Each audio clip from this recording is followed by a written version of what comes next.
Bonjour, mesdames et messieurs, Congolaises et Congolais, citoyennes et citoyens de la République démocratique du Congo. Aujourd'hui, nous sommes le 30 juin 2016. Il y a 56 années passées depuis que le Congo est un État indépendant et souverain. Mais malheureusement, nous constatons dans le pays que les choses ne vont pas dans la bonne direction.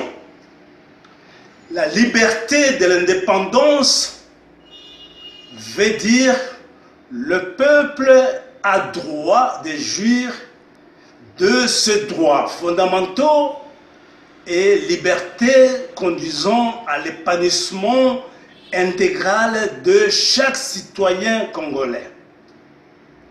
La liberté acquise doit être en effet garantie, protégée et défendue par la loi. Et vous le savez très bien, nous avons la loi constitutionnelle. Et la loi constitutionnelle fait en effet que le Congo soit un État reconnu dans le monde entier et unique au monde, garantissant le déroulement de droits pour le peuple et l'exercice de ses droits fondamentaux. Nul n'est au-delà de la Constitution.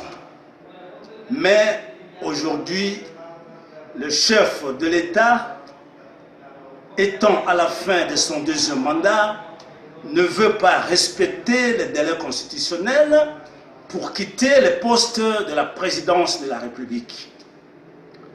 Nous avons écouté de partout le monde entier les observations et les opinions sur la démocratie en République démocratique du Congo.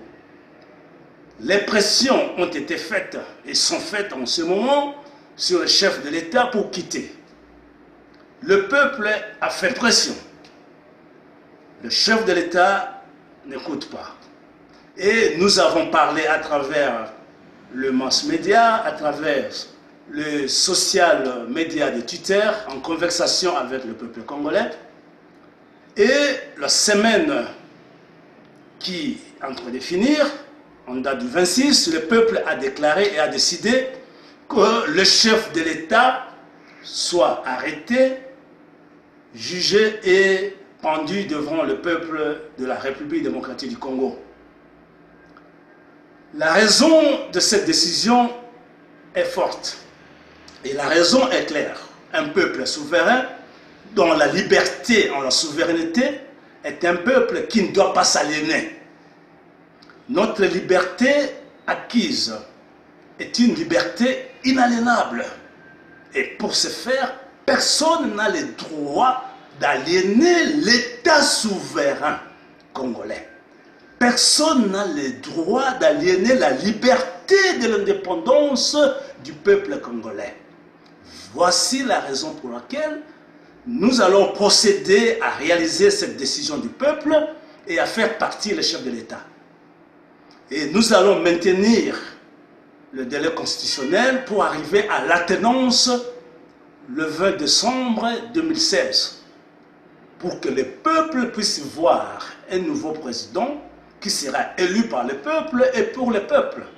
Ainsi, nous allons faire une élection transparente, équitable, pour élire ce président qui va saluer le peuple le 20 décembre 2016.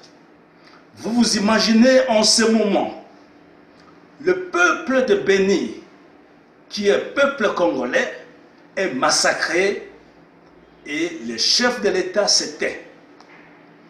Et nous sommes peuple souverain et indépendant. Notre liberté bafouée, violée et peuple est humilié. Pour ce, nous avons décidé de réhabiliter notre liberté d'indépendance, de réaffirmer cette valeur que nous avons pour notre pays et de donner la dignité à chaque citoyen congolais. nous allons procéder à réaliser la décision du peuple et nous réaffirmons cette liberté de l'indépendance. Le peuple congolais est libre et nous allons renouveler le Congo de Lumumba. Lumumba voulait ce Congo libre et il a acquis cette indépendance pour que nous soyons libres et nous devons continuer à lutter pour observer et persévérer et conserver cette liberté. Et nous ne devons pas perdre cette liberté. Je vous souhaite aujourd'hui bonne fête de l'anniversaire de l'indépendance. Mon vœu le meilleur est que nous ayons tous notre pays ont la prospérité et la paix pour chaque citoyen congolais. Et cette liberté qui doit ouvrir la porte au développement du Congo. Ainsi, nous allons travailler pour construire ce Congo de Lumumba plus beau qu'avant et faire de ce pays une puissance économique au monde entier. Mes vœux le meilleur de prospérité, bonheur, paix. Et je vous salue et je vous envoie mes sincères et salutations et je vous porte dans mon cœur. De loin ou de près, je suis avec le peuple. Bonne fête de l'indépendance. Merci, merci de m'avoir suivi.